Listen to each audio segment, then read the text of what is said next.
ఈ విధంగా ఉంటుంది. అది కూడా తీయండి. మనకి ఎంతో ఇష్టంగా చాలామంది తేగలు అనేవి తింటూ ఉంటారు. కానీ తేగల కంటే ముందుగా తాటి చెట్టు విత్తనం నుంచి ముందుగా మనకు తయారయ్యేది బురగుంజు తయారవుతుంది. ఆ యొక్క బురగుంజు మనకు మొక్క ఇంత వచ్చినప్పుడు దీంట్లో బురగుంజు చాలా తీయగా టేస్ట్ చాలా అద్భుతంగా ఉంటుంది. ఇది వర్షాకాలమే మనకి ఇవన్నీ కూడా గెలలకు ముంజులు తయారయ్యి తర్వాత తాటికాయల కింద మారి తాటి పండుగ మారి తర్వాత అది దాని అంతటికి అది ఆటోమేటిక్గా రాలిపోతుంది. రాలిపోయిన తర్వాత ఇట్లా మొక్కలు వస్తాయి. ఈ మొక్క ఇంత సైజులో ఉన్నప్పుడు మనకి దీని లోన బురగుంజు అనేది చాలా తీయగా ఉంటుంది. ఇదే కొంచెం ఇంకా దీనికి ఇంకా ఎక్కువ టైం ఇచ్చేనట్లయితే మనకి ఇది భూమిలోకి చొచ్చుకుని పోయి ఒక అడుగు వరకు ఈ భూమిలోకి వెళ్ళిపోయి మనకి తేగ రూపంలో తయారవుతుంది.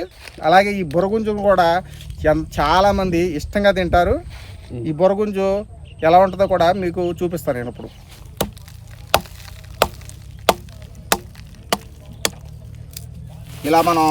ఇలా రెండు పీసుల కింద కట్ చేసుకోవాలి. కట్ చేసుకుంటే ఇలా బురగుంజు అనేది ఇలా వస్తుంది.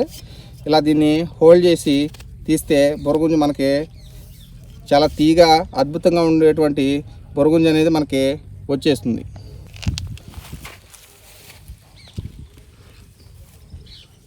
చాలా తీగా చాలా అద్భుతంగా చాలా బాగుందండి. మెత్తగా కూడా ఉంటుంది.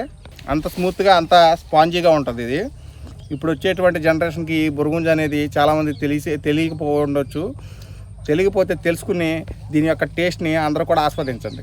చాలా హెల్దీ అయినటువంటి ప్రకృతి న్యాచురల్గా ఇచ్చినటువంటి ఆహార పదార్థం ఇది.